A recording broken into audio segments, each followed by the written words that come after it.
I just can't believe it. I thought I proved myself to you already. I beat you. I'm sick of being your water girl. Why don't you be my water girl now? Because I told you once that I'm a wrestler. So I'm done with you. I found some real friends at WoW that have my back. So how about a rematch? Myself and my new friends here at WoW. The top tier is bottom. Was that supposed to be good? You know, and we all have our 15 minutes of fame, and I'd like to take a couple of my 15 minutes to talk about the rights and the wrongs in the world of professional wrestling. And it is for the WWE Championship. This match is for the ECW World Heavyweight Championship. The World Heavyweight Championship. The match and new NWA Heavyweight Champion. We appreciate you guys coming out and taking your time to support women's wrestling in America. This match is for the AWA World Heavyweight Wrestling Championship. Welcome, ladies and gentlemen, to another edition of the Rights and Wrongs Pro Wrestling Podcast. This is your host, Mr. Green, and surprisingly, there has not been any real big to-dos that's been going on backstage that I'm aware of in WoW as of late. The pro wrestling bug had bitten them, or at least in the backstage area, and creating some additional dramas that most other places have to deal with at some point in time, but has not stopped the train of WoW, as it should not. They have continued to truck along. In fact, I would say most of their audience probably has no idea that anything took place backstage at any point to be concerned about in the first place. But that's aside from the point. We will get to that eventually, as we cut through a couple of things here that's going on in the world of professional wrestling. And yes, I know, because there is a world that exists beyond that of the confines of WoW. I know that's shocking, but true all the same. There are other women wrestlers out there, despite what WoW may tell you. I know. It's incredible. But there aren't a lot of things, so we should be able to kind of maneuver ourselves and migrate through that fairly easy. We do know that Natalya has been talking over what may be next for her and her wrestling career. By the way, this is the news, views, and updates section of the show. So, we know that Becky Lynch finished out a contract with the WWE not all that long ago. Natalya right around the corner. And she's had interviews about it. She's talked about it.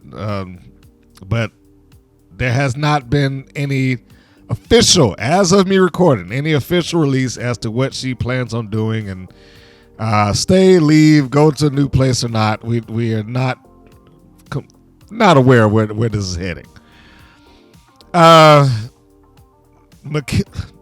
Mackenzie Mitchell sat down and talked with Natalya, or Natty Neidhart, whichever one that she's going to go by at this particular point, and talks about her life in the ring for the past 20 years or close to. She's been there for a good while, but nothing solid. I said before, considering that there's this back and forth of NXT and TNA, or I should say TNA and WWE in general, that the relationship has been set. Now, that's been centered toward NXT, but is there. I'd say because of that, there might be a refresher that she can deal with just getting out of the company. She's been there a long time. And that's assuming that she even still wants to wrestle. She might not even want to do it anymore. Now, if I'm just going off of when I see her train, she still looks like she has a lot of passion for this. Looks like she loves what she does. And it may just be time for a new coat of paint. Get some new place to be, new opponents, have a different set of eyes on her to where, she can be looked at as something different. And she maybe want to get to a point to give back to the business. I mean, all of these things are potential. But time will tell. She's at this particular moment, she's pretty much keeping her mouth shut about where she is and what she's doing. So we'll just keep an eye out. Who's Miko Satomura? Do you remember her? Former NXT UK Women's Champion. She has resurfaced, although be it on a train. Miko Satomura made an appearance at DDT Pro Wrestling. Now, for some of you that may ask, what is DDT Pro Wrestling? What's the closest equivalent to DDT? Probably any given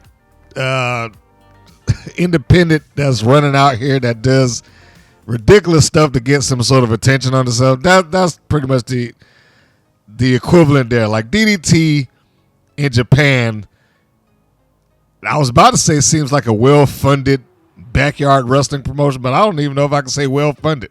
When I'm looking at this picture and I see her with a microphone on a train, I mean, they're on the subway and they're having a match.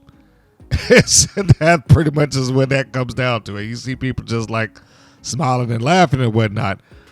But the caption that appears on the DDT Pro Wrestling event on the train, the first ever Totem Pro Wrestling is currently on the way. Next to step up to the challenge was WWE superstar Miko Satomura, who was challenged to a match by Funky Kato. This tournament will be streamed on Wrestle Universe on July 1st.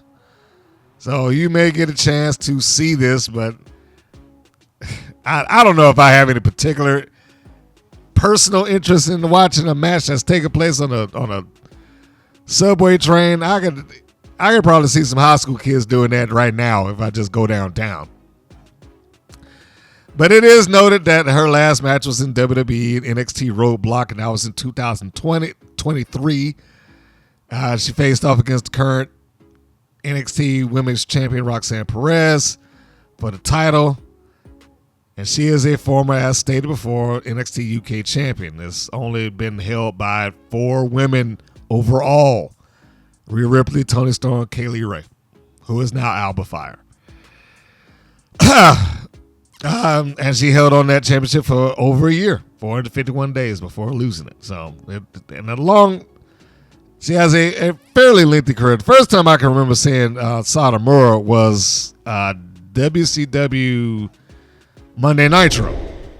And I believe she might have been 19 at the time, if I'm remembering correctly. But she was part of the long forgotten women's tournament. WCW wasn't really known for a strong women's division, nor were they known for their women's championship. But she being Satomura, was there and did wrestle for it, or attempt to. There's an interview that was sitting out with Mercedes Moné, the former Sasha Banks, and I'm talking about her time with WWE.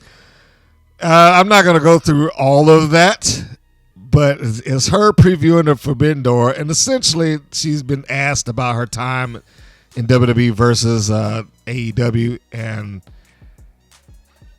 she says something to the effect of, don't go back, go forward. Now, I don't know if I fully believe that, because everybody while they're in AEW says all the right things for AEW. I do believe that at some point she will wind back up in WWE. But of course, while she's out in AEW land, I expect her to be as complimentary to AEW as possible. We probably will not get any words of well, they didn't know what to do with me or this, that, and the other until she leaves. I mean, look at what Matt Hardy started. Once he got out of there, he was fine with doing the criticism then. Beforehand, he defended AEW to the bone. The tooth and nail, he defended that company. Now, not so much. And I expect him to be the bar for what some other wrestlers that are in AEW can and will do once out of that company. So in any case, she's talked about her time in WWE. Of course, she talked about wanting to be the CEO inside of wrestling. She talked about her time on The Mandalorian. Talked about with the WWE and asking herself, does she go back? Which, of course, that's where the pseudo quote comes in. Don't go back, go forward. So if you want to see that interview, it's WFAN, WFAN, that you can find that. And the title's Mercedes Moné previews AEW Forbidden Door. So you can sit and listen to the entirety of that interview, when you have the time. But that is where she is right now. She's got her interview up and available for the world to listen to. I have read that Liv Morgan, I don't think that she's the entire reason for this, by the way. I am not knocking that her stock in the company is being risen. For that matter, I don't knock that maybe Selena Vega is getting a bit of a rise, but definitely Liv Morgan. But it has been reported that Liv Morgan and Selena Vega's Raw segment peaked at over 2 million viewers. 2 million viewers. Now, when we saw Liv Morgan win the championship, I think it was a given that we were all waiting on, all right, she's somewhat a placeholder. They established a problem between her and Rhea Ripley before Rhea had to leave. And they established that Rhea blames Liv to some degree. Well, now Liv is basically taking over the women's division, and she's stepping into essentially Ripley's former shoes, like just kind of inviting herself to help out the Judgment Day and things like that. Dirty Dom. It's almost like what we're getting with CM Punk and Drew McIntyre. Like, we got to find creative ways to keep the interest of this story going, even though the other person isn't around to make it happen. That sounds fascinating, doesn't it? If only there was some other women's promotion that would take notes on that. This is just a division. I shouldn't even compare it to promotion, but there should be a certain women's promotion that should take notes on trying to keep an angle or a storyline or interest alive and what's going on with some of their people. It's amazing how that philosophy seems to work out. It pays dividends in some places. Here, the dividends paid off in viewership. Now, again, I don't believe, this is just me, that they were the sole reason for that, because there's a lot of stuff that's going on in WWE right now that's just, they're on fire. The last bit of that being the Wyatt 6. That was some interesting television. Then on the other side of the fence, you got the Bloodline 2.0, aka Solo Sikoa's version of the Bloodline. And they got some interesting stuff there, and it's been week after week after week after week. I really wish, because I know this is primarily for a while that I do this, but I really wish that they would take some notes on that. I really do. Because it's particularly with the Bloodline, when I saw lately, it is some fantastic stuff. I'm going to get myself back on track here so I can continue on. Last thing that is this the last thing? Anyway, I'll know in a second.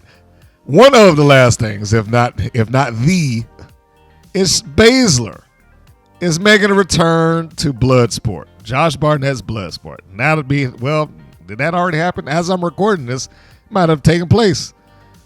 July 28th in Brooklyn, New York. And it is something that she has been, well, not she, the WWE is slowly pulling the rug out from the idea that we don't have independent contractors or that we force them to do this stuff on their own and we don't let anybody go anywhere. Now, they don't do that with everybody. That is absolutely fact. They do not do that with everybody. But, and yeah, this has already taken place. But anyhow, but the point being is that she is amongst a lot of people suddenly getting the opportunity to just, okay, if it's not something that I'm doing full on in WWE, then why not? She already had a relationship with Josh Barnett. I think he trained her. So I'm pretty sure that Baszler being there was largely a favor. I could totally see that. But the interesting part, I wonder if we will get this, because we've heard this for the last 20 years with the whole, it was the first time in wrestling history where a WCW wrestler took on a WWE wrestler contracted in the ECW ring. Well, we start hearing that with this, because theoretically, this is WWE superstar Shayna Baszler taking on TNA's Masha Slamovich. Or they did. I know that they had that match already. I don't know who she's supposed to take on or took on under July 28th show. I was reading the wrong month. Okay, so this hadn't taken place. I was thinking June. So this takes place as of this recording. This takes place next month at the end of the month in Brooklyn. So there's time to get yourself prepared so you can see it. But back to the point, when it was in April, it was WWE essentially versus TNA essentially in a GCW ring. Will we go down in history and hear that for the next 20 years as well? Not that I'm going to be mad about that at all.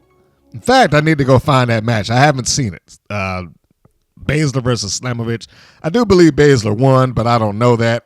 So I'm not going to report it as fact. I don't recall right now if I did say it. But there is a little bit of excitement in me to hear of these crossovers and the opening of doors. I will not use the forbidden door thing because that's just a Tony Conway dream at this point. But somebody put up a thumbnail on their YouTube channel. I thought it was funny. The prohibited portal. They basically just came up with WWE's alternate version of it. I mean, of course, that's not an official thing, but it gave me a tickle. That's all I can say for that. I do believe that might be all of our news. We've covered Natalya. We're waiting with bated breath to see where she's going to go. Also, I will end on this. The crossover that we just talked about there is not the final crossover that we've got coming up. In fact, there is a spoiler that exists right now in the next set of TNA tapings, or the TNA tapings that just took place. There is another appearance at TNA from a WWE contracted wrestler. And that contracted wrestler appeared to take on Jordan Grace.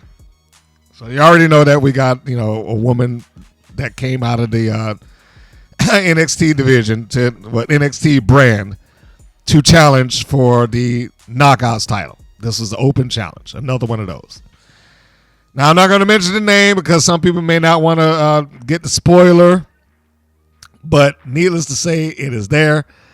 I wonder when this will actually show up on television. Because their tapings aren't as far ahead as Wild's are. They're not like months in advance, but it's probably about a good month.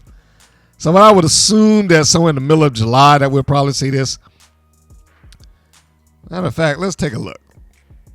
if they give the air date, does not seem that the air date was given. But if you are wanting to give yourself a spoiler, you can look up TNA television taping results for June 28th. Now, these took place in the former ECW arena. All right, so this is now known as the 2300 arena that was in Philly. Which I have to say, it's amazing the look that place has had redone to it. It looks great. I remember watching it when it was MLW that went up there, and I was so surprised that I was like, this is the same place?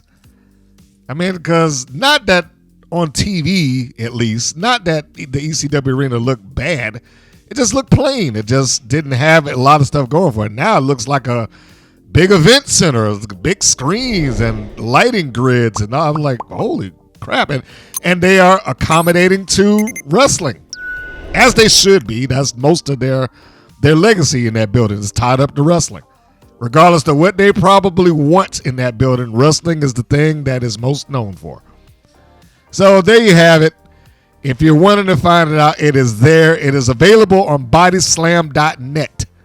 If you are wanting to find out exactly who it was that challenged, they have a listed 5 matches, 3 of which are going to be built around a knockout. So there's stuff for you to find out there if you are looking for some information.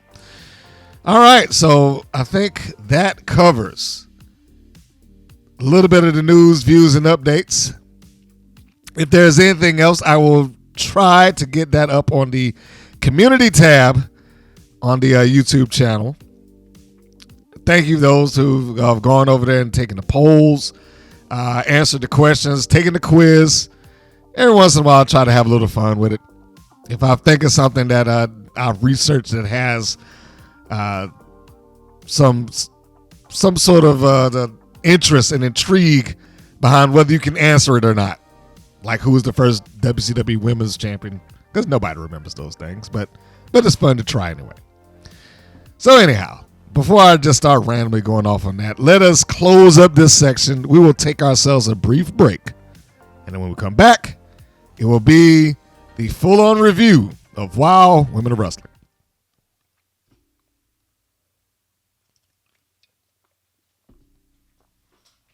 And we're back.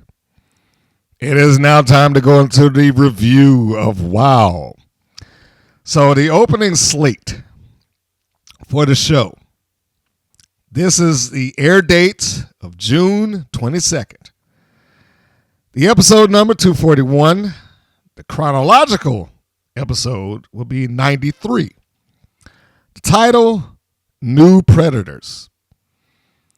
I vaguely know what they mean with that. I mean, I didn't really see predators in here, but we'll see that as it goes on.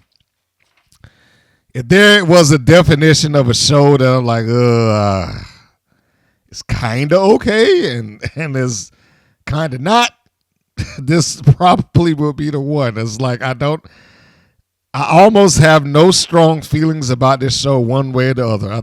I think it's just burnt me out to where it's just, I accept the fact that some of the people that's on this show don't know what they're doing, and there's a few diamonds that are in it that when they get the chance to shine, they'll get the chance to shine, but otherwise they have to shine through the muck of people that's making them look bad, and this is one of them.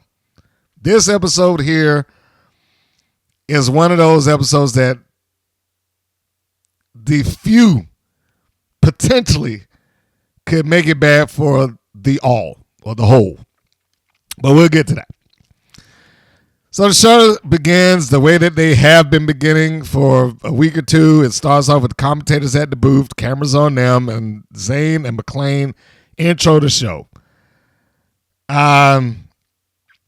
Before I even roll into that, I put my note at the top of the papers like, this 2 botches on the same episode on a taped show is too many. This is a 1-hour show. Too many. Now, I haven't gotten to those, but I don't think it's going to be any particular surprise that there's botches in this. If the wrestling community cared, I'm sure several of these would have been on Botchamania. But they don't, so it's not gonna. So they begin,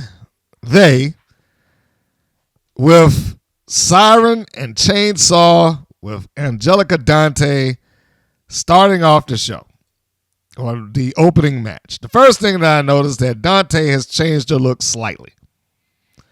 She seems less completely evil / supernatural / goth themed. Now she has a portion of that, but having a bright red dress on does take some of that away. She looks a little bit more normal, like a standard manager or valet, opposed to I am an extension of Chainsaw. I didn't see the fan made of it's not human skin, but it was made up to look like, it was several, like the apron that Chainsaw has with the stitched together faces. We didn't see that. So, it's a subtle change, but it's a change nonetheless. And I'm like, all right, well, I'm fine with that. Because I don't think that all of them have to be a themed manager who has themed persons underneath them for them to work. It's like the whole thing with Samantha Smart. With the exception of G.I. Jane, the people that were attached to her had some level of school gimmick. Same thing with Coach Campanelli at the time. Even though she wasn't technically a manager, she was kind of a manager wrestler. And the same deal there. When she was babyface, everybody had to have a gimmick that accommodated her gimmick, which is I'm a coach, so we need somebody with some level of athletic something. In this case, it was, well, you're a cheerleader. So I don't know if I fully agree with the idea that everybody has to have some kind of gimmick that matches out with that. The fact that Dante came out here and kind of looked normal, but she was the manager of choice, so to speak, I was pretty much fine with. One of the first things, this was a foreshadowed sequence. And they didn't even really make any effort to hide the fact that this is going to take place. As they're coming out to the ring, the first thing we see is they recap Foxy Fierce being attacked and her sister Roxy coming to save the day. Not just coming to save the day, she comes to save the day from their monster. Tripping the monster up and stopping her sister from being squashed with a splash. So this rookie, theoretically untrained person who hopped the rail, her first official act is to stop the monster that, well, at one point, nobody could stop. But she did it. And her first sentient act as a wild face. I wrote down there, I was like, okay, I know where this is going. I just once that happened, I was like, yep, I know where this is going. I don't know when and where they're going to pop up, but they have to. It's like, why is this thing taking place during this match? It has nothing to do with it. I mean, it had nothing to do with what was coming up. It wasn't a preview for anything. It wasn't setting up, hey, this is what happened the last time these two teams got together. Siren and Chainsaw are getting ready to take on Spring Break 24/7, and they just randomly decided to show the Fierce Sisters footage just because. It had nothing to do with this. It was a complete foreshadow of everything that's happening, which I knew at that point is that the match means nothing. It is just there to sit as a placeholder until something else takes place. And that is exactly what happened. Nothing that took place in this match meant a thing. They just needed somebody to beat. But they could have saved themselves some kind of trouble of just immediately telling you what's going to happen next if they had not put that in there.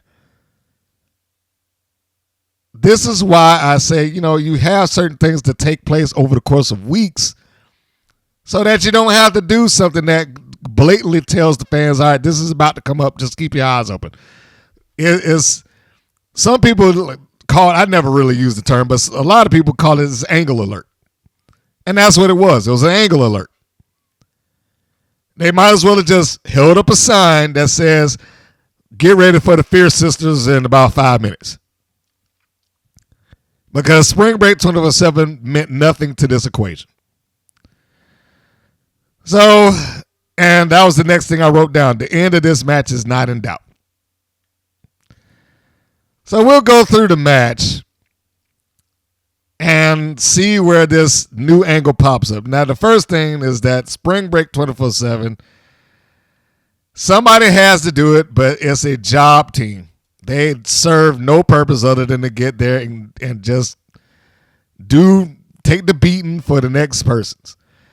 And I don't know what it is that is going on with Crystal Waters, but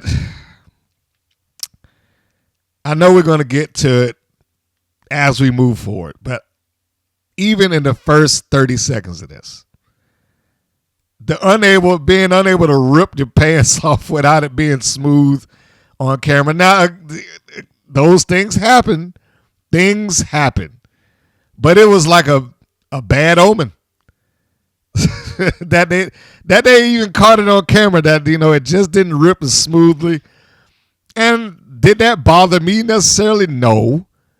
I bring it up because it was brought up to me. I did see it when it happened. But I can just remember my coworker like, come on, man. She can't even take her pants. Like that right there is the response that I worry about with them. Sometimes I get the impression that WoW does not understand, or certain people in WoW do not understand, that they represent all of this.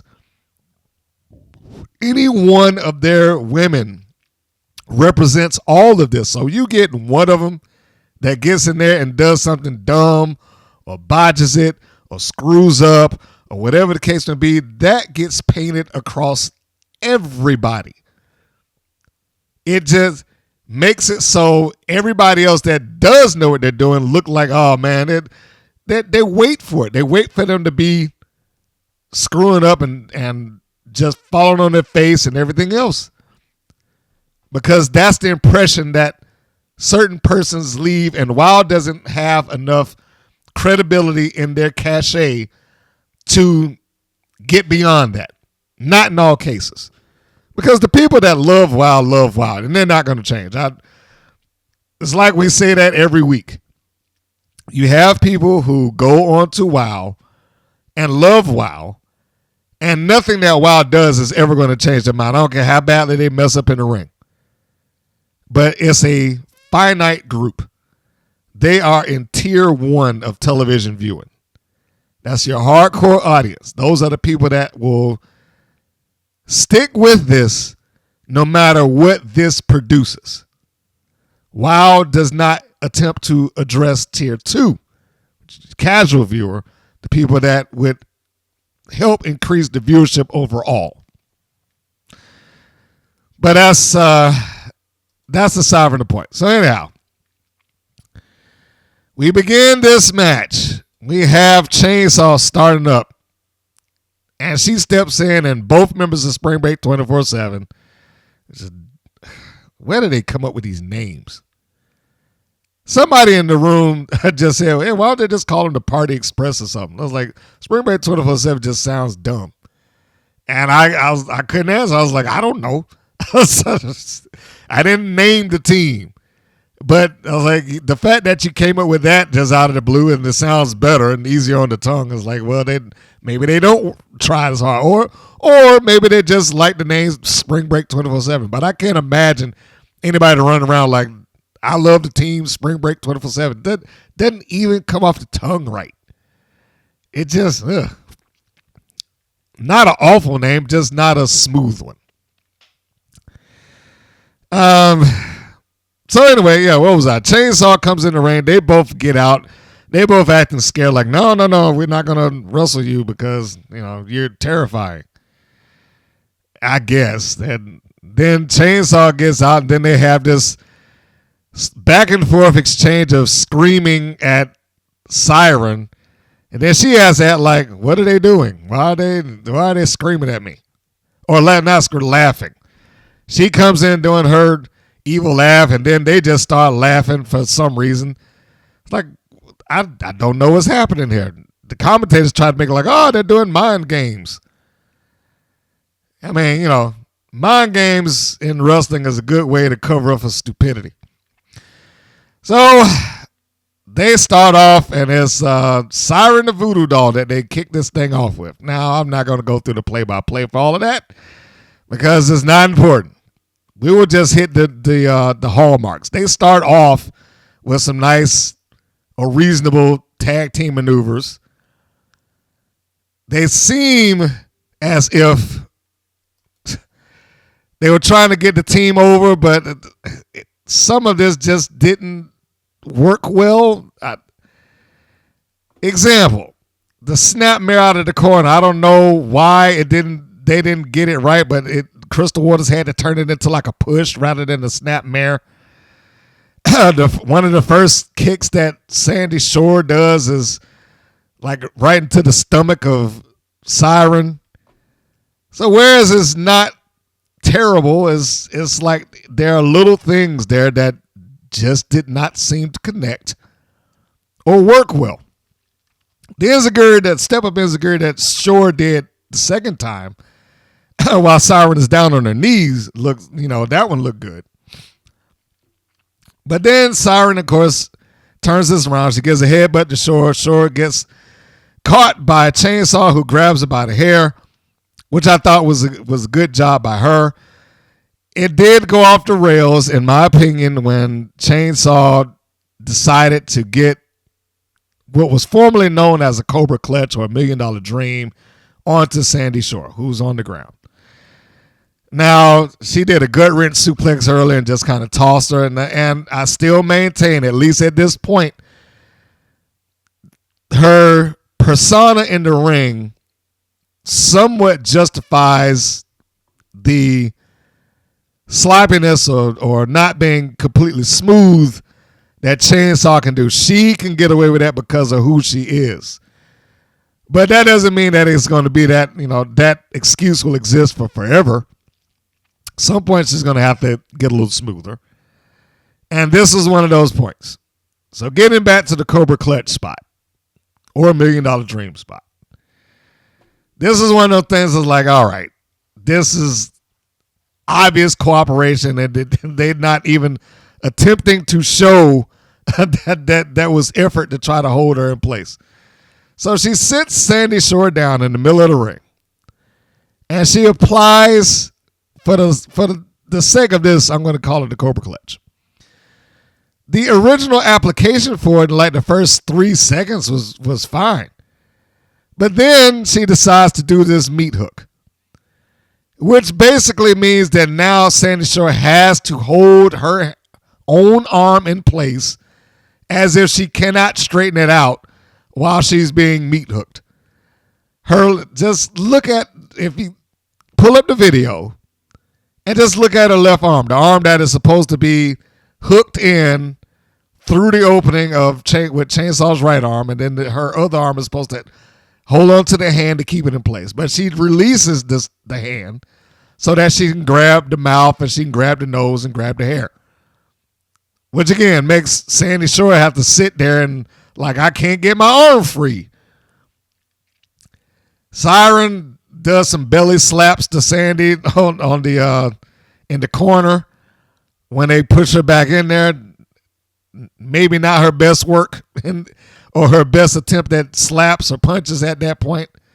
I've seen her do much better. The forearm shot that she did following that was 10 times better, if nothing else. She did somewhat of a Northern Lights suplex. Didn't get a 3 count on Sandy Shore. Got a 2. So we got the heels beating up on the babyface, and they are doing fine. I don't know where the hot tag was supposed to be here. It was just like I just broke free and I shoved off and then I ran across the tag. And that was pretty much where it came from. Nothing really spectacular there. And the crowd didn't seem to really care. They're like sitting on their hands out there. So the tag to Crystal Waters gets in, and then they do this double team pin. And my note was, is this not illegal? So not only do you have Crystal Waters who does a crucifix pin on Siren, you got Sandy Shore who runs across and does a Superman pin at the same time on Siren. So you got two different girls pinning the same person, and the referee's counting. Not only is he counting, but he's counting where you can't even see the shoulders to begin with. He's counting Crystal Waters' back. I only bring that up because that became like the biggest pet peeve of mine in wrestling on the indies. Like, get over there to the shoulders, please, so you can at least act like you're trying to do your job. But he didn't. He just counted there at Crystal Waters and Siren's back. Like I said, there's no possible way that he could have been able to see whether the shoulder was down or not. Although, in fairness to him, if two people can't hold Siren down to keep her shoulders, then there's a problem. But he shouldn't have been counted anyway. But again, who makes up the rules here? So I felt Chainsaw was completely in the right. She comes in, she breaks up the pin. And one and a half of Spring Break is tossed out because, well, they got her. Chainsaw tosses Sandy Shore out to the floor, as she should have been. We got the heels in this case holding up the rules because she shouldn't have been in there in the first place. And then we got her just left alone, her being Crystal Waters. And Chainsaw's back into the ring. And here comes the second flub of the match. Crystal Waters is taken out. She gets some shoulder blocks in the gut. She's snap-mared out of the corner. Chainsaw comes down and picks her up, and she's getting ready to do her setup move, the old Chainsaw neckbreaker, whatever. Now, this is after we get Siren back in there. There's a point where she comes back in and puts some punishment down on Waters. Dante stops the tag when Crystal Waters does make some sort of progress, because Sandy Shore apparently could not see this woman in bright red coming over to her to yank her foot off of the apron, which is what she did. Yanks her down so where she couldn't make the tag. Siren makes the tag to Chainsaw. Chainsaw gets back in, and now Chainsaw's going for her finish. She does the old front face lock, makes the Chainsaw, I was about to say sound, but she makes the motion. And then Crystal Waters just drops herself to her feet. Well, not her feet. She drops to her back. So we have missed the right time, the timing to do this neck breaker, which is what it probably should have been. That was the first major botch, but it is not the first botch from her on TV. This is like the second one within 2 weeks' time. I feel like I say this a lot, and that is like, I'm pretty sure she's a nice young lady, but she probably does not need to be on television right now. She's not ready for this. It'd be one thing if it happened every so often, but it doesn't happen every so often. It's like this is an ongoing thing where her timing is different than what everybody else's timing was. Now, you remember the last time that we saw her? They were getting ready to do some double elbow drop on whoever it was that they were doing it to at the time. She and Sandy Shore together. They're like getting ready to do it, and then who drops first and messes up the rhythm of it? Crystal Waters. Now, it doesn't make her a bad person, but there's a good chance here that she needs more time. She can get to where she's going, but she's probably not ready for that right now. I don't know how else to say it, and I don't know if I would consider that some sort of insult to them. I mean, everybody can't. And WoW has to stop doing that. WoW has to stop just pushing people through so they can get on TV. Somebody will get hurt if they're just taking any schlub that decides that they want to answer the ad and backstage and I want to be a wrestler now. They got to knock that off. This is, what was it? That was probably last month when they had their little screw up and botched. And then the very next time we see her is pretty much the same thing. I am moving ahead of when I'm supposed to move. But it didn't matter. So she drops down. The commentators try to cover it. And then Chainsaw hits her with a splash. 1, 2, 3, we're done. Ending not in doubt. So now, Chainsaw is choking Crystal Waters out. And this is where we've already opened up the doors for the Fierce Sisters, who just happened to be there after they showed their video earlier. And so now Foxy and Roxy Fierce run out and save Spring Break 24/7. It is amazing to me that Foxy is able to come out and do anything when her entire setup on this show has been loser, loser, loser. But not today. She came out and gave a drop kick to Chainsaw, and Chainsaw went down and they ran off. Roxy nails Siren, and the heels powder. They go away. So with that first appearance of the Fierce Sisters, by the way, Tonga Twins, there's your replacement. The Fierce Sisters. Can't have one sister team, fine, we'll just get another one. And there you have them. Over and done. So they send them out and send them packing, and then the first act that they do after getting rid of this fierce team, and I don't mean the Fierce Sisters, I mean this fierce evil team of Siren and Chainsaw and Dante, who've been part of the dark side and all that stuff. The first act that the Fierce Sisters do once doing that is start dancing. Because why not? We don't have to be afraid of these two. Who are they? They're a joke. And we can prove that by one hit, drop them down, dance, baby. So the next thing that we know is that Dave McClain has to come in and do the interview because I wasn't expecting these two to show up. Who knew? Even though I've queued up the video earlier.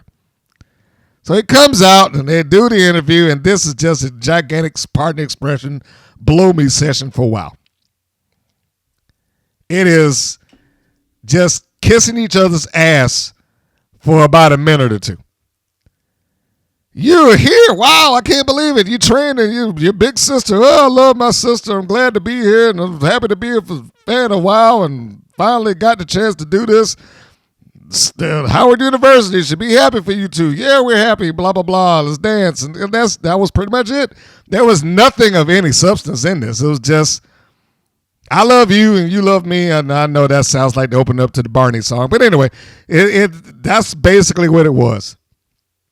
I love my sister. She taught me everything she knows. I'm happy to. It is my joy in life to be a WoW superhero. And I'm pretty sure that they will crush Chainsaw when Roxy gets in the ring with her because why not? And it shows me that you too can be a world-class wrestler inside of 3 months as long as you go and train with WoW. And really, just as a secondary note here, as I'm thinking about it, I was like, is telling somebody that you're Foxy Fierce trained you and taught her everything you know really the best endorsement of how good you are? I mean, seriously. Not that she isn't athletic, not that she hasn't been on WoW, not that she hasn't had a win or two. But overall, her appearance on WoW has been 90% loss. I don't know if that's the person I'd be like, yeah, I learned everything that I could from her. or him or whatever. If I was in those shoes, it would be a different thing altogether if she stood there next to Princess Aussie. Or do they have any other top baby faces? I'm honestly struggling to think of who else is there. The Beast, I guess. I was like, if she stood next to one of them, sister aside, and is like, yeah, they taught me everything. That might be an endorsement. But Roxy hasn't done anything. There's no reason to believe that, not Roxy, Foxy hasn't done anything. There's no reason to believe that she would be able to teach anybody anything on how to win in that company. She had been portrayed as more or less a joke to every other top heel that was there. She was just there to put people over.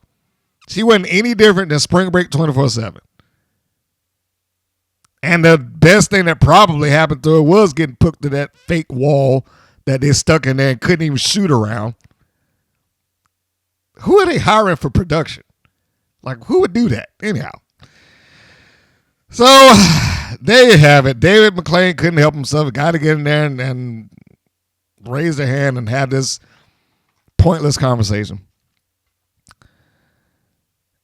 The next segment / match, Ice Cold versus Ariel Sky. Now, it needs to be noted that they set this episode up like it was an extension of the Exile drama / feud / whatever. My question is are they not done with that?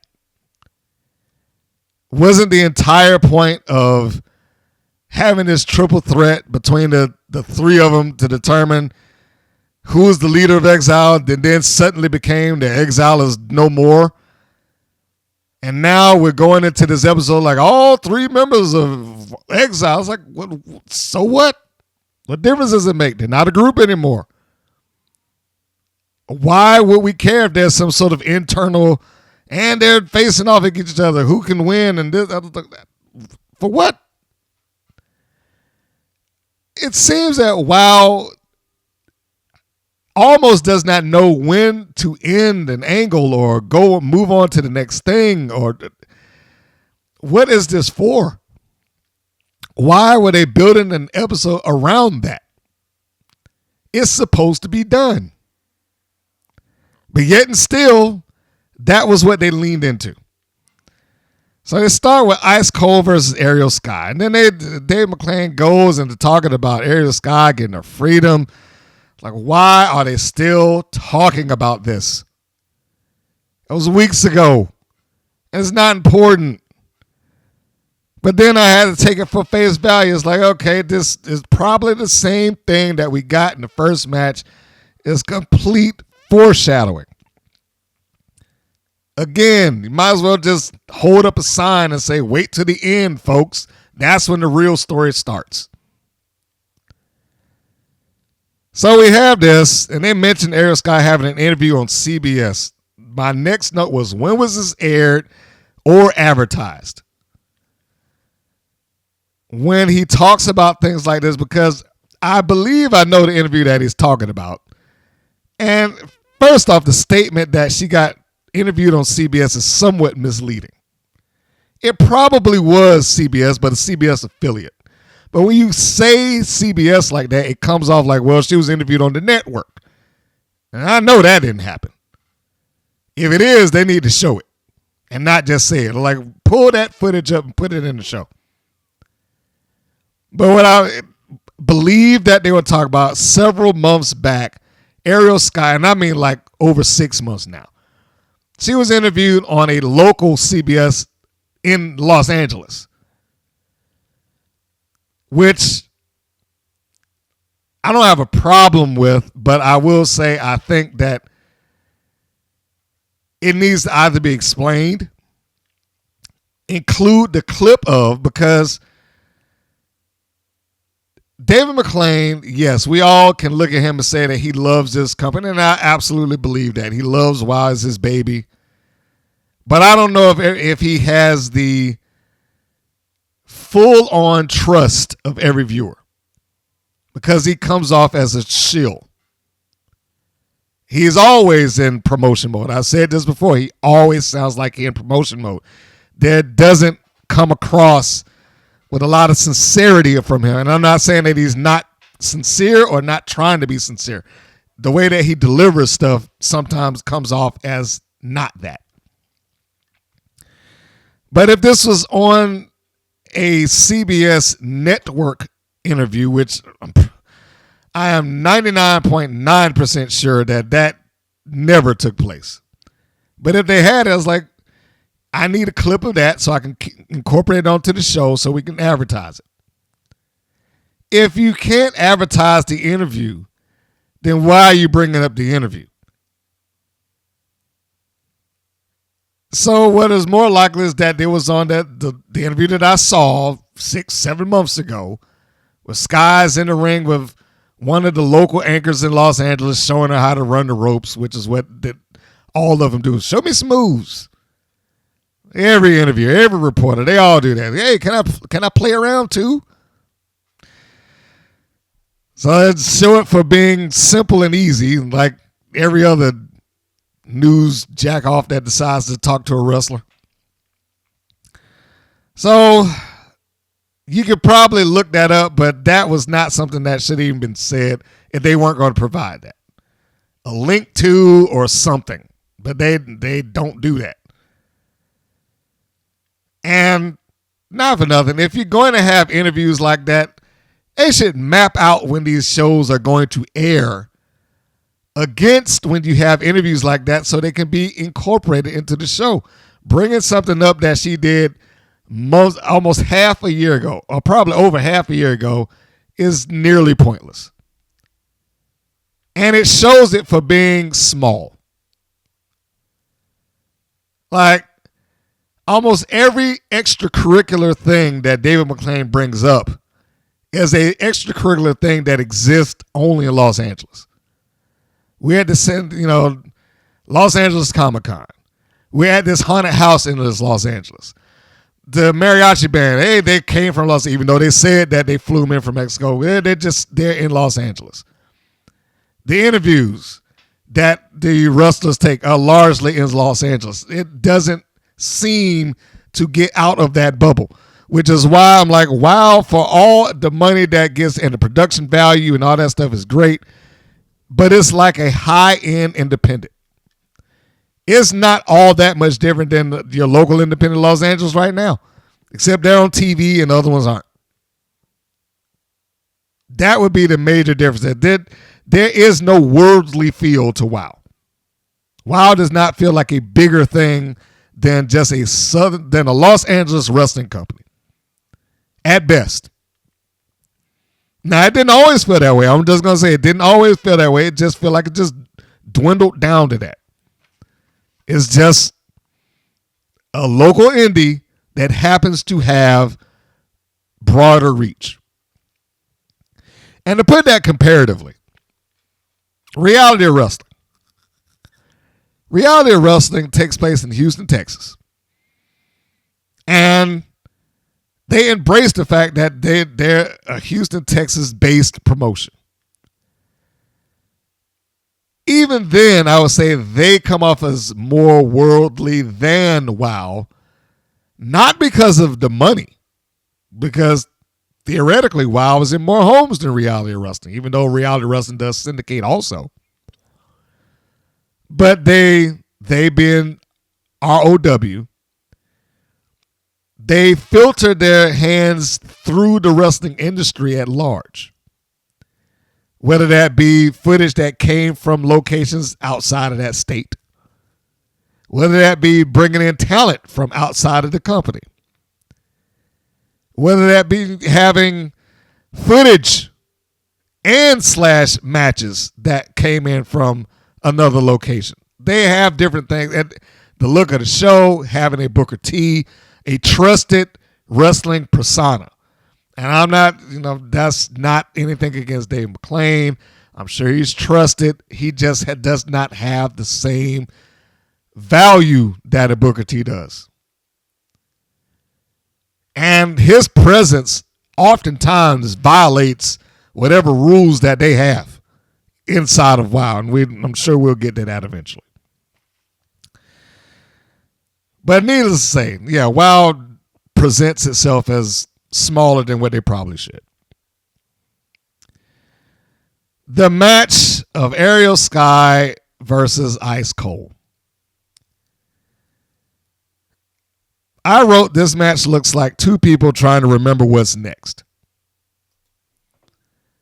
I'm looking at the face and their interactions and stuff like that, and it just like two people who were just trying to get through the match. Particularly at times like, okay, we're supposed to do this and do that next. And, and that's how it came off to me. Now, I can't speak for everybody else, but that's how it came off to me. This is another one of those matches that in the room kind of painted the broad stroke across everybody on the roster of WoW. When one person screws up, it just reflects on everybody. They don't say Ariel Sky, they just say they. They don't know what they're doing. They screw up. They need to go train. It's not that girl or Ariel Sky, because some of them don't even know who her name is in that room, honestly. Because they don't pay attention enough to it. One guy I know turns it down because he doesn't like hearing McLean's voice. He didn't like the Ariel Sky doing an Ariel Sky doing this and Ariel Sky and Ariel Sky. He didn't like it. So he didn't listen. He'll watch it, but he just turns it down to not hear David McLean. But there are points in this match where it just looks like okay, what are we doing? All right, go. 1, 2, 3, go. Whatever the case may be. Like there was a pin in the middle of this, and it preceded the most notable botch that took place. Where it's like, all right, we're going to stand here for a second. And then they take off running at each other. Sky ducks underneath the clothesline. Then she tries to do her handstand into the clothesline, which was just awful. Now, I've often said, hey, what they do is not easy. And mistakes are going to happen. So, I'm not going to just crap on her over it. But what I will say, starting with the episode itself. If Ariel Sky was on my program and did that following a match where I've already got a Crystal Waters who screwed up, one of these needs to be edited out.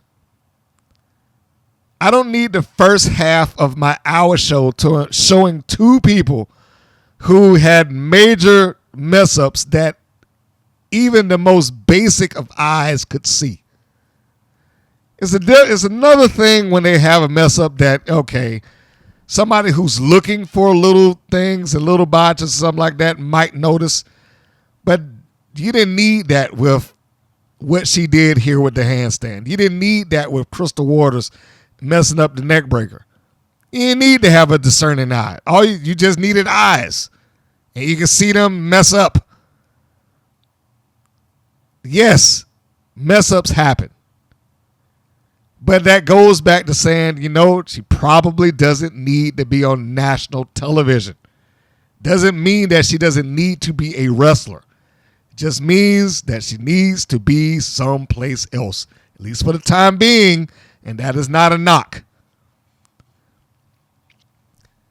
So anyhow, just pushing past this, because this, even though they themed the episode around Ice Cold, this was the second match of the show that not only contained a botch, but it was just a match to facilitate the next thing that took place. Ice Cold just being in it was incidental. She just was filling a void in much the same way that Spring Break 24/7 did. Now, I want to say this about Ice Cold, though. I think that you could get something out of both of them, actually. Both Ariel Sky and Ice Cold, but I don't think you can get what they need out of each other. Like an Ice Cold probably should be in the ring with somebody who can get her through it and make her learn something in the same way that Ariel Sky does. Her with the people that she's been with largely is not helping her. Coach Campanelli, and those like that. She needs to be in there with a veteran who can get her through and help her with whatever timing that she has and help her cover up for whatever mistakes that may take place. Same thing with Ice Cold. Like, it's there, but they probably are not doing each other any favors having a match between the two of them. It is a passable match, but there are obvious weak points in it, including when we get ready at the end and Ariel Sky setting up Ice Cold for the enziguri, and she kicks her, and Ice Cold fumbles back into the turnbuckle. Then Ariel Sky comes up and tries to give another kick, but she clearly has to stop what she's doing and hold the kick up in the air a second or two so Ice Cold can come out and, air quotes, catch her foot so that she can get kicked in the head. I mean, and it was, I know that's probably why they went to that aerial shot to begin with, the crane shot, but it was as clear as day. You hold my foot up here and you got to come up here and get it so I can do this. It's those moments that make the entire show come down. But I don't think that the management in the Wild cares. As long as they can make the content, then it doesn't matter how bad they screw up. Let's just let them do it. And Ariel Sky could probably be a great sympathetic babyface. I really believe that. She has a look for it. But I do not kid when I say there are times when on her face she has this like a face of confusion and bewilderment. Like, what am I doing? Where am I going? What's going on? It's just, and then we got to go to the enziguri kick again. I don't know why, I don't know why a second time just kind of stuck out with me, but it did. Anyway, the finish of the match. We get Ariel Sky, who gets a roll up on Ice Cold, 1, 2, 3, and we're done. Hardest thing looks like she could do. She's out of breath and hanging on the ropes and tired and whatnot. Here was the next thing I had a problem with. She got up on the ropes facing the side entryway that Top Tier is running from. There's no physical way unless she just stood up on the ropes looking at the ceiling and or with her eyes closed completely that she couldn't see them coming in. And no one gave her the Iggy's like, go to the other ropes, will you please? So he can look like he being attacked and not know it's coming. But it was too late for that. So she's on the ropes, screen right.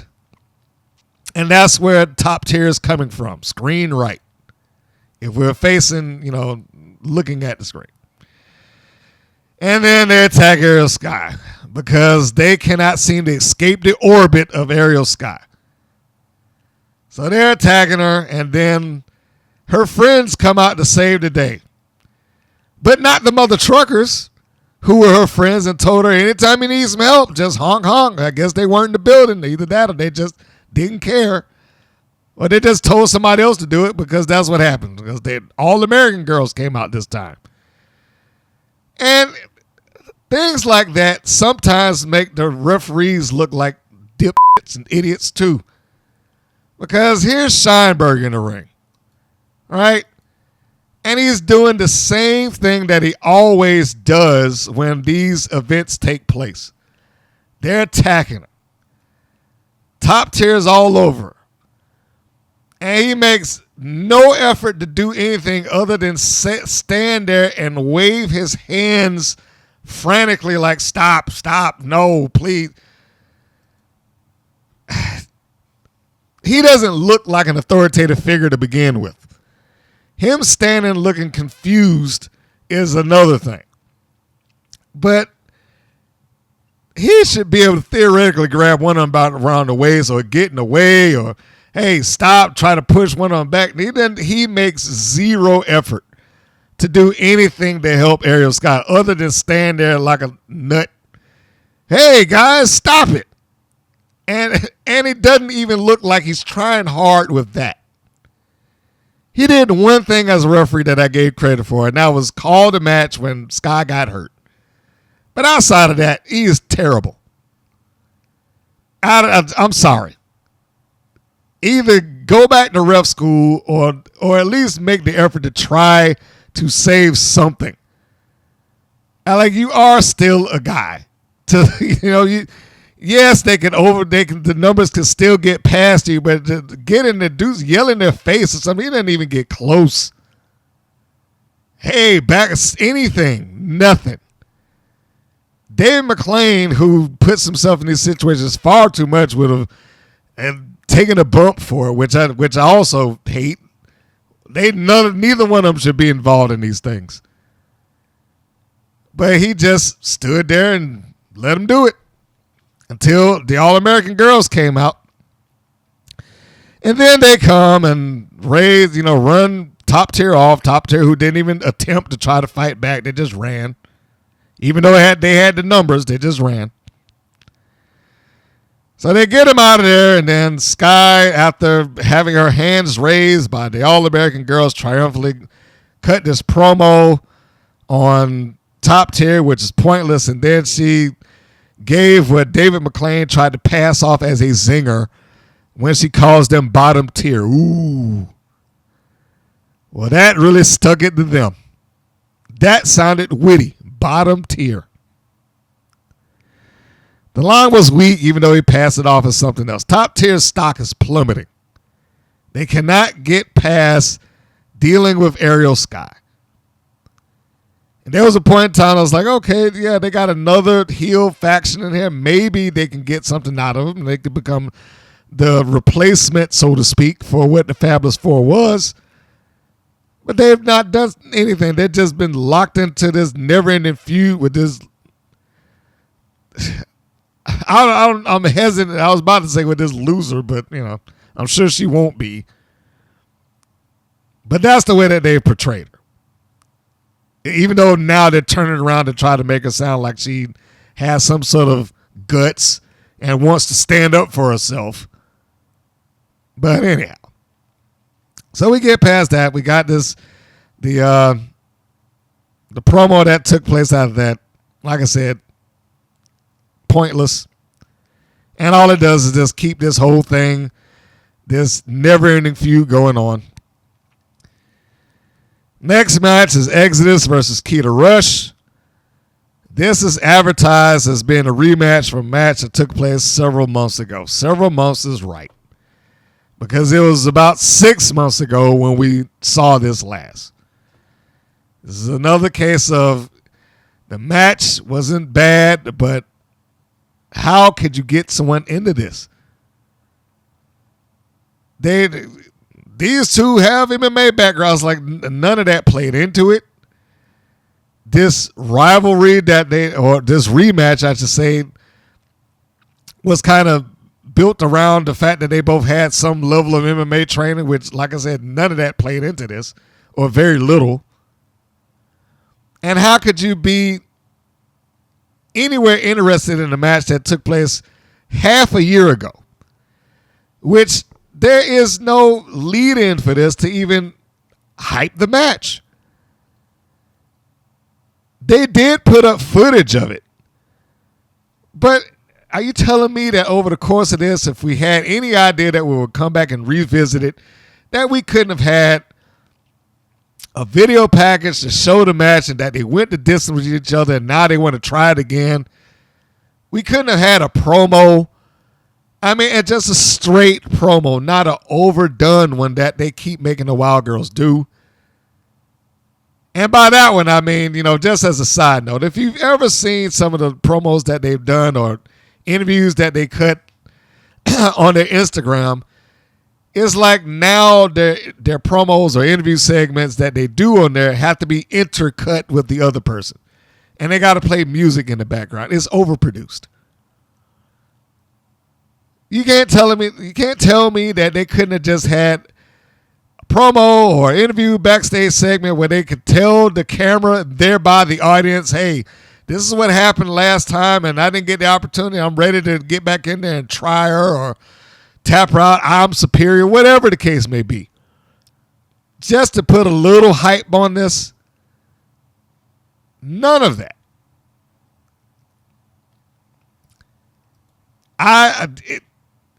It's almost like WoW expects you just to like, hey, it's Keta Rush and it's Exodus, and that alone should be enough for you to be like, well, I got to watch this now.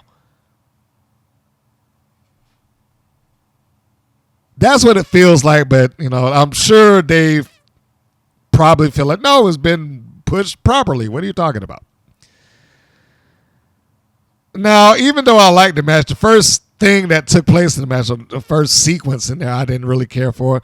The handshake I was fine with. Keta Rush is the babyface. She comes out, especially after they had the handshake last time, which they did not address. So you're kind of stuck with having to have a long-term memory. But I can't imagine that somebody that's seeing this now would understand that, other than the fact that, okay, she tried. But this would have played into what took place before, which could have been in the video package. That they did leave off on relatively okay terms. They did have a handshake or at least a little show of respect. That could have played into this. And, it would have gotten the same result, but it would have been, okay, they left with respect. We could think they started with respect, and then boom, Exodus kicks her in the guts and kicks it off. Similar. And it's admittedly not a huge difference, but it would have added a little bit more to it. It just would have been a topping to that situation. So she kicks her in the gut when Keta Rush tries to come over there and give her a handshake. The rake of the eyes across the top rope, which did not come anywhere near Keta Rush's eyes, more like a rope burn to the side of her head. I didn't care for that, but overall, this was the first thing in this episode that was more palatable than the first half of the show. It was a fairly basic match, but it had the right outcome and it had the right person in it. I didn't mind that it was Exodus coming back up against Keta Rush, but I did not like that they being the commentators kept trying to make the night about Exile rather than the thing that was going on at that particular time. The noted costume change here was that Exile was no longer on the outfit of Exodus. But again, the night was about about Exile. Exodus had a good show of strength here when Keta Rush applied a triangle lock as a counter to what Exodus had earlier. Exodus hoists her up and walks over to the corner and slams her against the top turnbuckle. Thought that was really good. Keta Rush did a good job of selling, in my opinion. I don't know why there has not been more done with her. I brought it up before. They've had 2 or 3 times where they've brought up so-and-so's bullying and this is bullying and that's bullying in the back. And you've got somebody who's underneath the moniker of the Bully Buster who has not done anything with this at all. She hadn't even gotten to a position where she's challenged for something important or had a significant program with somebody. But after being slammed to the turnbuckle, it mostly was in the hands of Exodus. Rush was fighting from underneath. In one case, literally, she was fighting from underneath. She was being pulled up by her knees and having to fight back. So it's giving gut shots and whatnot. Tosses a good drop kick. I mean, maybe one of the best ones that's in that company at this point. But Exodus gets the advantage at one point when Keta Rush comes charging by. She catches her going for a clothesline, turns it somehow into a suplex. Really nice. And then there was a point in there where it felt like she had a mid stall tactic or stalling time when Exodus tosses Keta Rush out to the floor. And then she just decides to walk around berating the audience. But in fairness to her, I thought that she at least did a good job in trying to interact and just be mean and yell to the audience like, yeah, I'm going to kill her. That showed that she had little concern over Keta. I just wish that she had some build-up going into this. I thought Exodus was fine here. It's just that Exodus has no personality. Leading into this, at least, she didn't have a personality. She was just one of the components of Exile. And Exile made their whole thing about Genesis. Exodus should have gotten something. She did well here. And maybe this will be her start point to show that she does a personality. But if she doesn't get the chance to talk or explain who she is or the motivation she's got, which I fully believe she should have gotten the opportunity to do this leading into this match, one way or the other, whether that be her talking about, I don't need Exile anymore. If the team's over, it's over. Whether that be she's her own person now, whether that be I'm getting, having my return against Keta Rush, whatever it is that she needed to address, I feel like she should have addressed that going into this. So some people would have had, the TV audience at least, would have had an idea of who she is and what she's about. I understand that the live audience will not get that because they're in that marathon taping scenario, or very likely wouldn't get it. But it could have happened. But good on her that she didn't just stand there twisting in the wind. She did something to justify while Keta Rush is out on the floor. Keta Rush looks great, by the way. Looks in phenomenal shape. She is getting ready to get back in the ring after Exodus finishes berating the audience. Like I said, I thought that it showed that Exodus had very little concern about Keta Rush, which is a good heel thing to do. And one of the few people that are heels that actually antagonize the audience. So all of that I was fine with. I just wanted more on top of it. Same way I was like at the beginning of it. Not that it's bad. I just wanted a little more on top of that opening handshake. But everything that, other than the eye rake, I thought it was good in this match. It was the thing that saved the show for me. Basic, but good. So she goes over, she being Exodus, tries to get a hold of Keta Rush. Keta Rush feels her get her hands around her. And there's a lot of hers in there. But she drops down. Keta Rush drops down, which forces Exodus to drape her throat across the top ropes. She backs all the way up, gives some time, and, lets Keta, I don't want to say lets, but walks all the way to the other side, provides time for Keta Rush to get herself positioned for her finish, her high cross body. That is what has become the finish here. She springboards in, nails Exodus, and 1, 2, 3, she gets the win. If I had anything that I would have added onto the pin, either from Keta or Exodus, I think that she might have rolled on impact a little bit more so that she could kick her legs up to give, to feed Keta her legs so that she could have grabbed it a little easier. Because as it was, she just, she had to grab it a little late, but she got it. And she gets the win. So I was good with this. I wasn't good with the commentators, but I was good with this. Because which one of them said it? It was like, this is the first time that all of Exile are wrestling in singles matches. That pretty much ignores that all of them have had single matches at some point in time.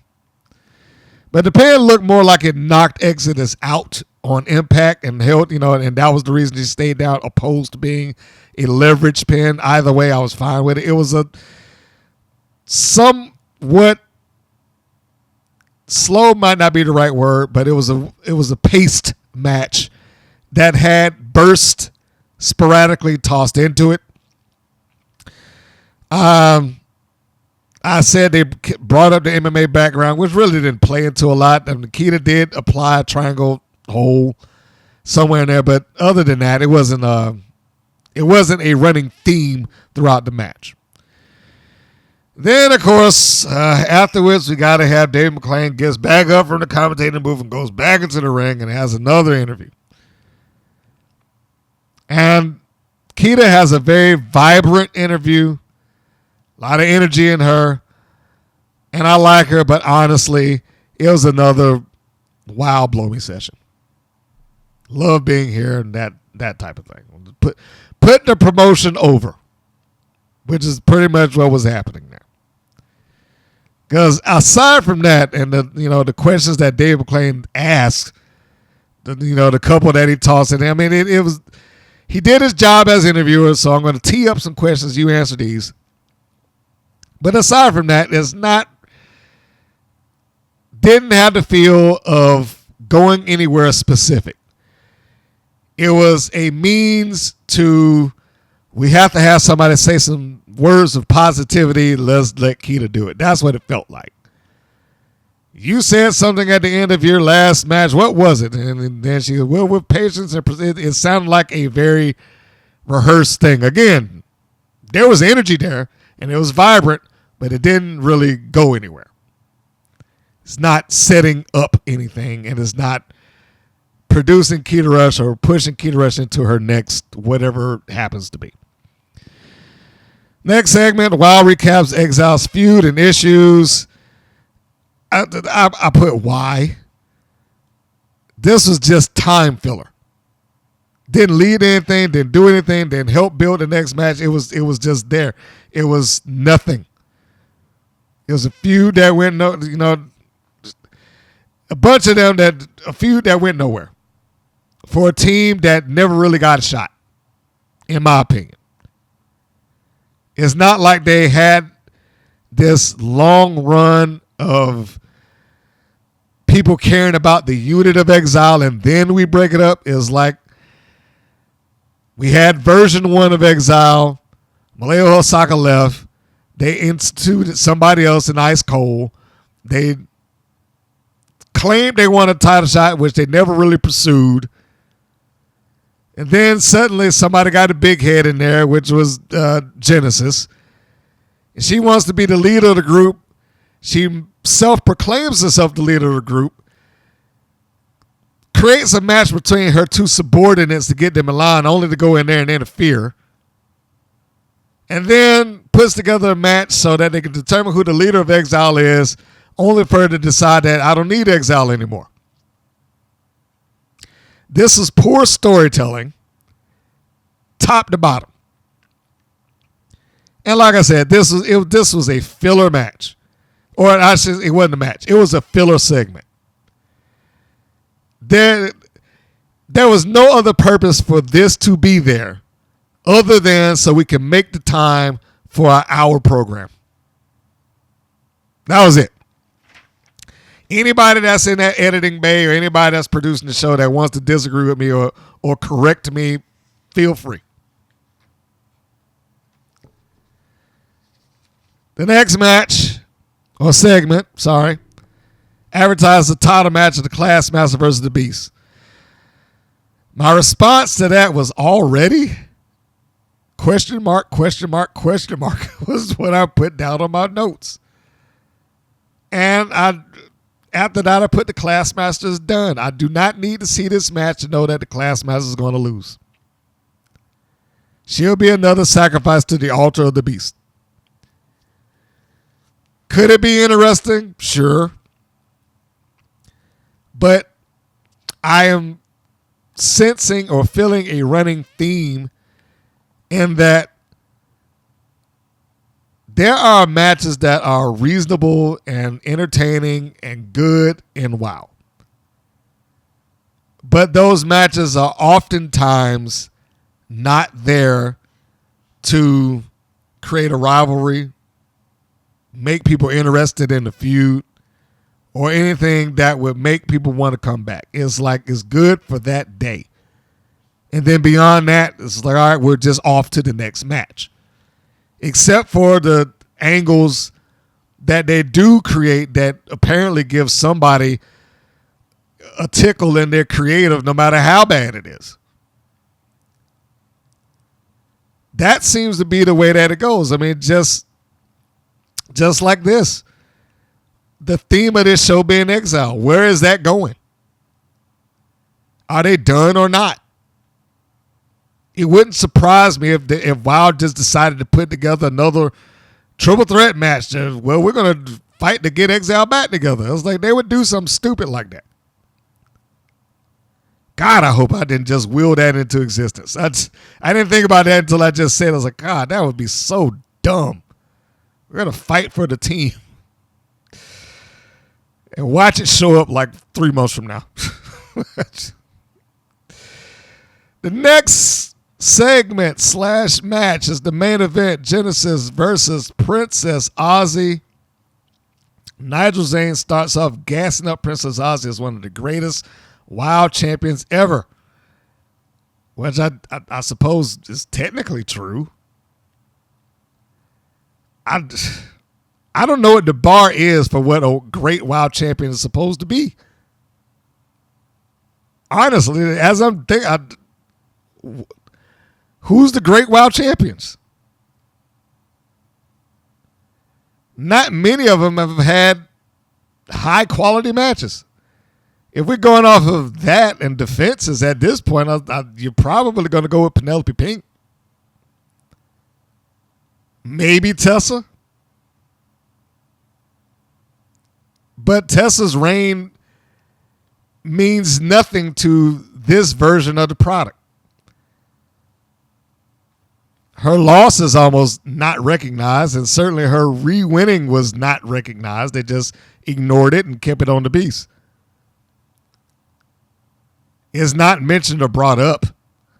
Neither is any, well, I mean, every once in a while they may mention the name like somebody out there cared or know who they are. They might mention like, oh yeah, Terry Gold was the first, something like that.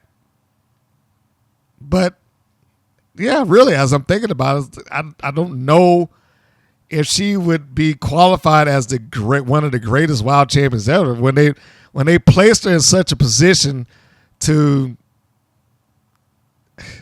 well, what's a reasonable way to say it? To self-sabotage. I mean, she had good matches, and she has good matches. And she had a good match here.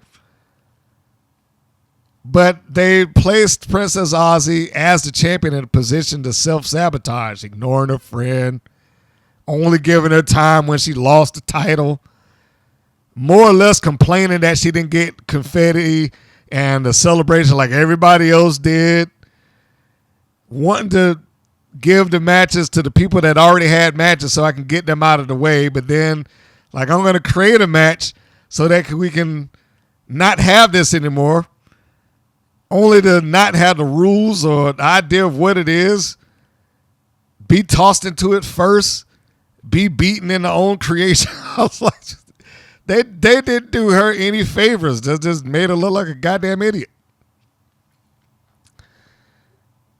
So anyhow, I guess it's all, it's subjective. It's all a matter of opinion. So if she's your greatest or one of the greatest WoW champions ever, I suppose she would be. If we ignore the decisions that she's made. Running theme of the night, methodic. Not a lot of high pace, back and forth, running all over the ring type matches that take place in WoW. This was exactly what I said. It was methodic. 2 Australian wrestlers Princess Aussie and Genesis, which surprisingly they made some deal of on Instagram after this match. Posted, I guess the Australian connection. One of the things that I noted here is this is the point where I was like, okay, is Exile still a thing or not? Because you got Exodus who came out like they made note of the fact that she no longer has the Exile logo. Dave McClain talked about Genesis like she is Exile. I was like, well, that didn't make any sense. She kicked everybody out of Exile but herself. I'm like, well, how does that work? Is one person qualified to be a group? These two, Genesis and Aussie, had what I felt was a nice exchange and pretty easy to follow as I am using the room as a barometer for what, how the average person might view this. Pretty easy to follow. The only thing that I would say that got kind of mentioned or overshadowed the match to some degree at the beginning of it, and I don't want to make it sound like, hey, her looks kind of became distracting, was that. As far as some individuals in the co-workers' chairs were concerned, Aussie came off as easy on the eyes. And that was a little distracting to him at one point in time. It is the same thing that I said. You've got women in tights. You're going to get somebody that's going to watch just based on that and not really care about the match. This is a new employee, by the way. So he's not. The reason that he became fatuous is because he hadn't seen her before. And he's a young man. So there's probably some testosterone pumping in his veins when he's, looking. So anyhow, they have a nice exchange with the exception of the leg scissors that took place in somewhere about the middle of the match. I don't think anybody saw any holes there. Now, when I say that, I'm talking about, again, there are some other guys in the room. And every once in a while, I'll look at them when I see something that has visually a hole in it. And this was it was like a visual cue. Will they react to it? And unfortunately, it did. When Genesis gets Aussie down on the mat and she applies her leg scissors, following a leg drop, which I like her leg drop. She's got nice long legs, so it works well. They should not have ever changed that camera angle. It did Aussie no favors. Because the way that it's shot, if you go back into it and take a look at it, and on YouTube, that video is somewhere about 4.5 minutes in. When it's shot from the other side, and you are looking at the match from the perspective of the feet of Genesis, it looks fine because you can't see the opening. Right? And they probably could have stayed on that, and probably should have stayed on that. But when it flipped to the other side and it has Princess Aussie's shoulder wedged in between the thighs of Genesis, it shows that it's not clamped down on her as well as it could be. Now, theoretically, could she still be in pain? Yes. It doesn't show that way on camera. And so the first thing that you hear in the room is like, oh, man. So it was that moment. She not even in that thing. Goes back to what I said at the beginning. When you get somebody that does one thing in there, it gets a broad brush painted across the entirety of that show. They went right back into they don't know, and they don't do this, and they can't wrestle. And of course, if somebody tosses in WWE, they can't compete with WWE. They can't wrestle like WWE. It's always that. So I'm sorry to the people in WoW, but that's just a reality. Some people are going to compare it to WWE regardless. I get sick of it too. I do. It's because it even makes me have to defend it. It's like, now, hold on. That's not, things happen in the ring, and you cannot compare it to what WWE does. That's not an apples-to-apples comparison. Same environment, same industry, but it's not apples-to-apples comparison. WWE wrestles damn near every night of the week. WoW does not. Some of them wrestle more often than others, but they're not doing this 5 and 6 days a week on the average.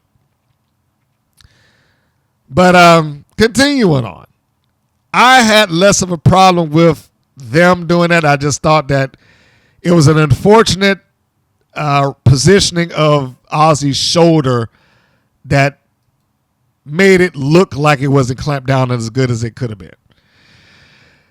Now, that said, that they did that, they also kind of did with this match what I said about the Mighty Mites a couple of episodes ago, is that they did manage to get the room back. It's not as egregious as seeing somebody get, in a neck breaker and then dropping themselves, or not coming up in a handstand.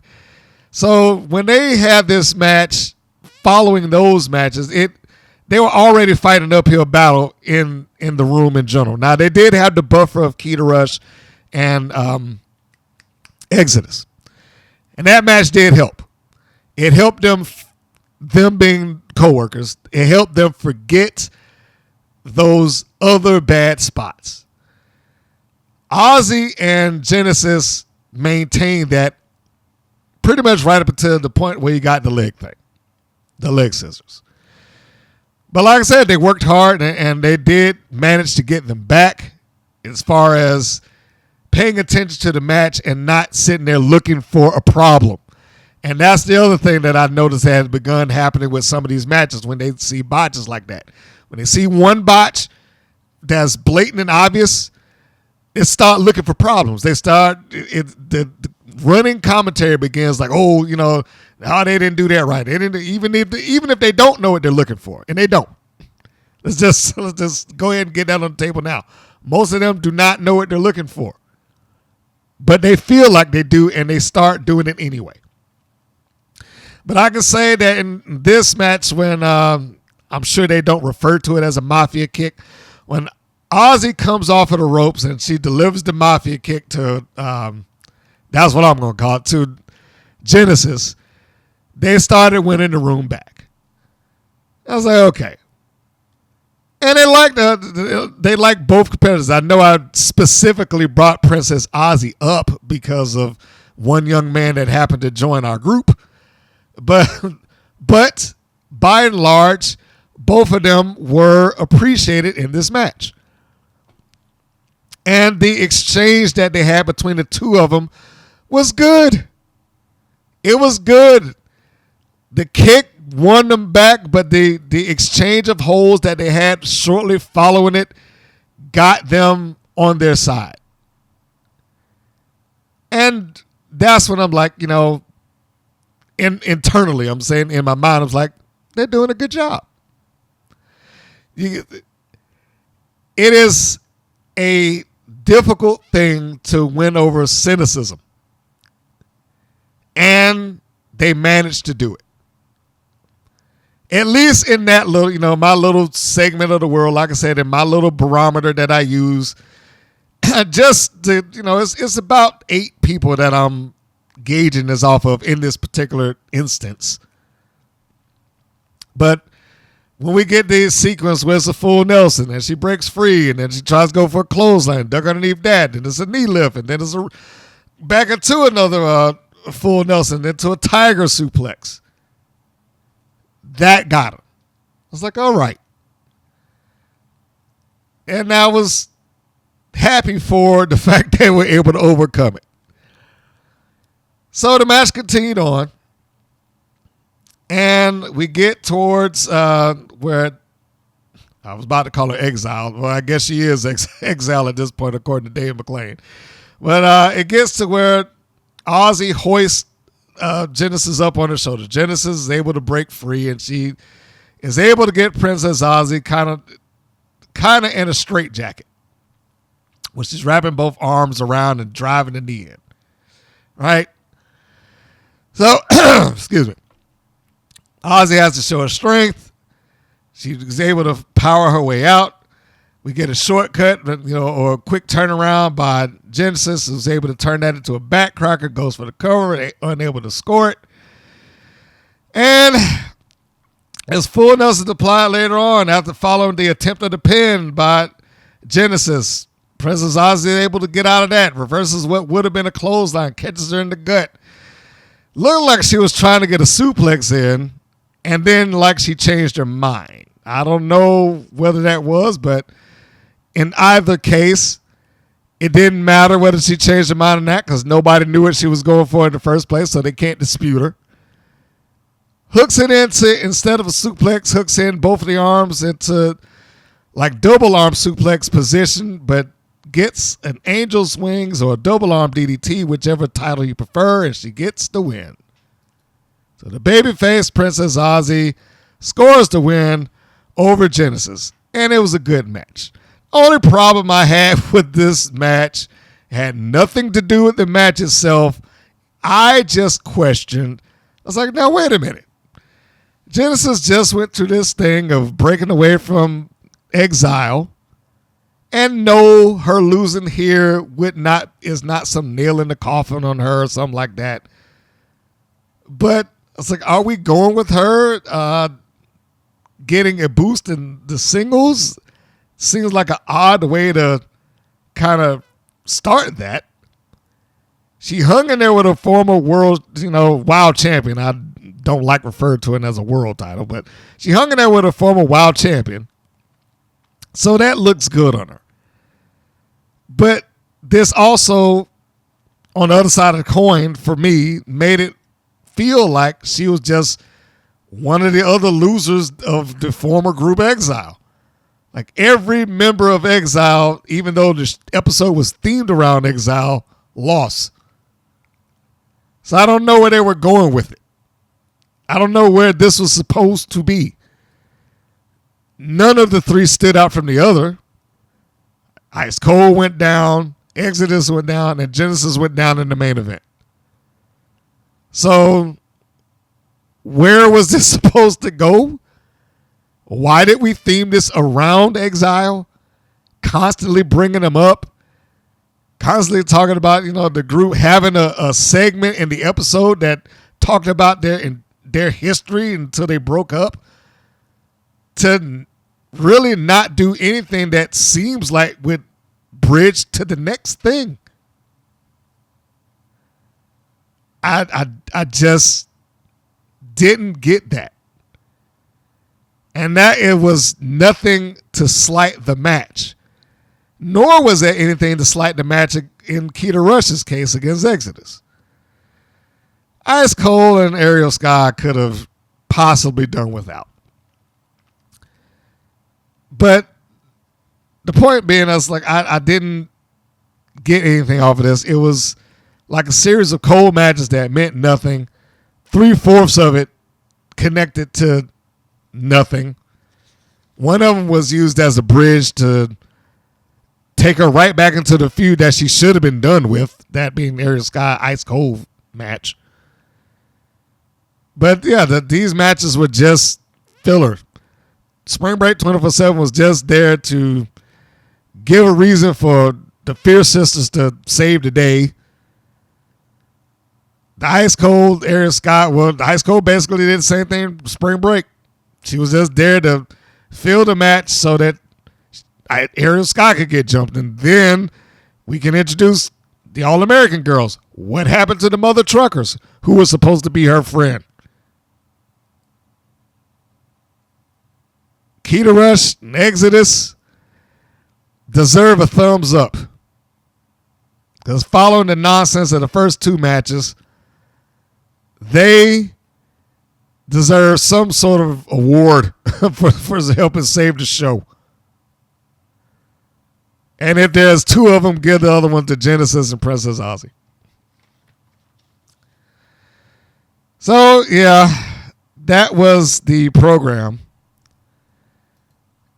And I also had one other observation I wrote down here at the bottom. That being, I was like, are we not doing anything backstage anymore? Like, I know I got on them for getting too much backstage and too much TV and overproducing everything and vignettes that led into the debut of somebody getting beaten up. And, it's like some of these didn't make any sort of sense. But now it's like they just went from one extreme to the next. Whereas last time they overdid it, now it's like they're not doing anything. I don't know what the happy medium is for WoW.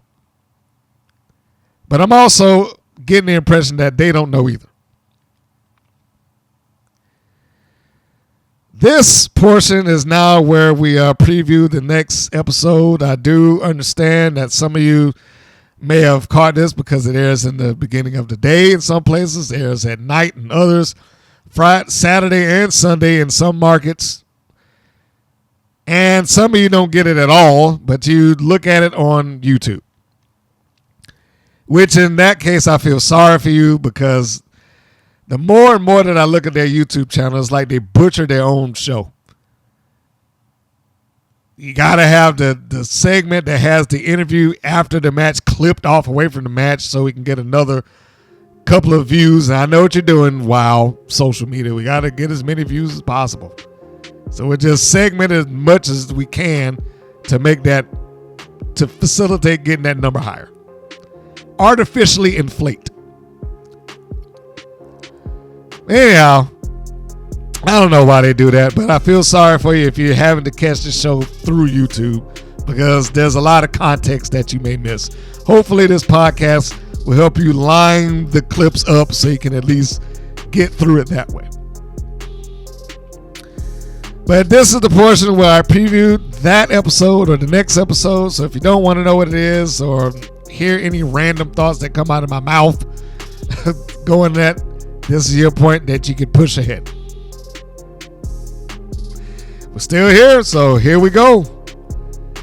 The next episode that is due to air for a while is episode 242. The title will be Outsmarting the Champion.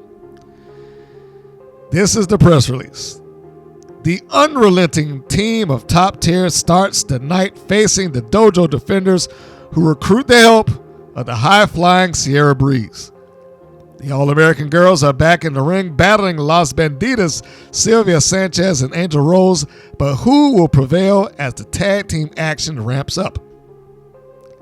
Heavy Metal Sisters Fury and Rebel Hayes fight Chantilla Chella and her partner Holiday, who attempt to bounce back from a loss 2 weeks ago.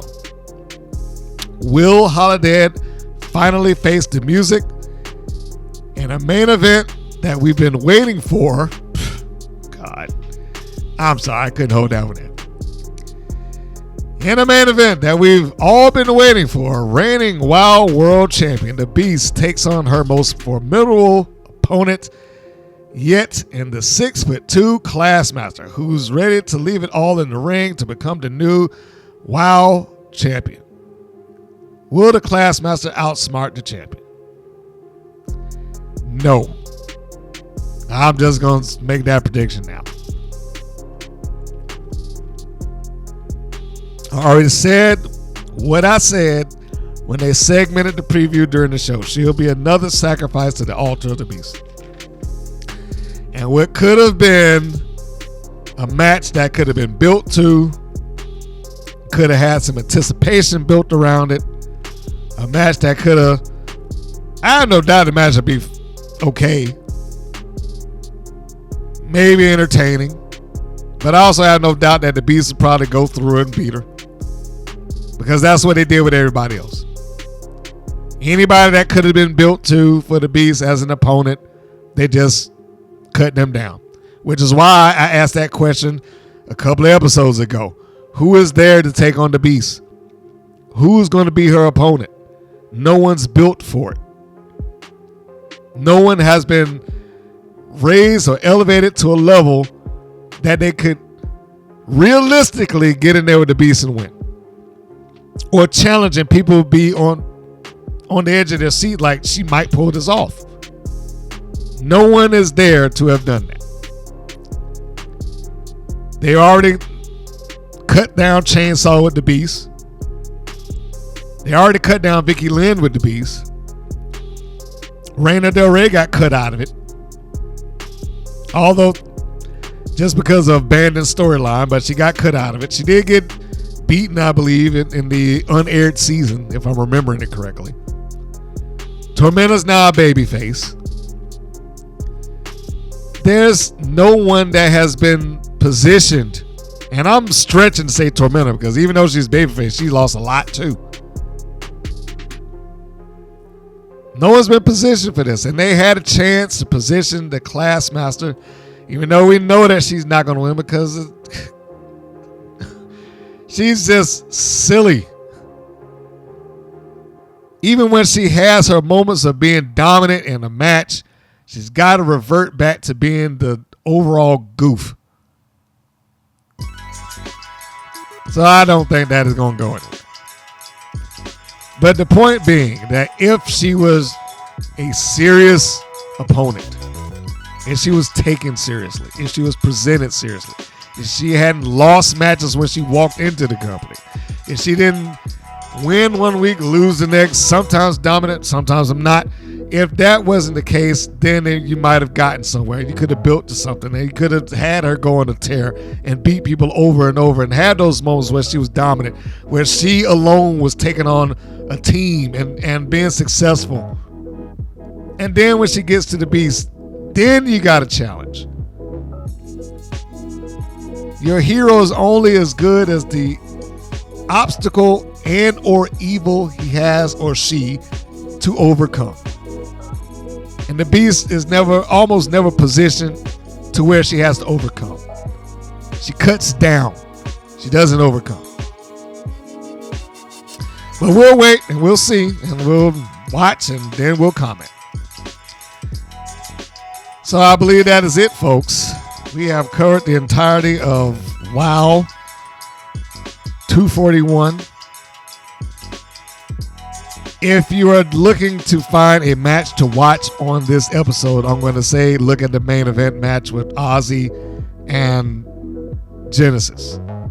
Ignore the leg scissors and you'll be fine. The match is good. Following that, you should watch the Keta. If you didn't look at it, you should look at the Keta Rush and Exodus match. The other two you can miss. But if you want to, watch the matches, the better ones of this particular episode, those are the ones to tune into. And on that note, if you would be so kind to like, share, and subscribe this particular episode, if you enjoyed what you heard and the review that I did or the reviews that I do, I would appreciate that very much. To like, share, and subscribe. If you are looking to download this at a podcast platform, whatever that may be, because we go to greater podcast platforms everywhere, all you should have to do is type in WPN. We should come right on up. If that does not work, your next bet, why go to WPNWrestling.com, which is the centerpiece and the focal point of everything that the WPN does, including a 24-hour-a-day, 7-day-a-week stream of content that has been collected over the years, which will feature some faces that you may recognize from various points, including AEW, TNA, WWE even, and WoW. And, of course, you want to tune in next week for the next episode to see where exactly we've landed with the Class Master versus the Beast and how mad did it make me. Hopefully not at all. And on that note, here's the close. That this is Mr. Green saying, that this is Mr. Green saying, so long, and we'll see you on the next go-round. Take care, everybody. Thank you for listening to the WPN's Rights and Wrongs of Pro Wrestling. If you have questions or comments, please contact us via our Facebook or our YouTube channel at the Women's Pro Wrestling Network. If you're new to the WPN, feel free to subscribe to our channel and like our page. We appreciate your support. Thank you again for listening.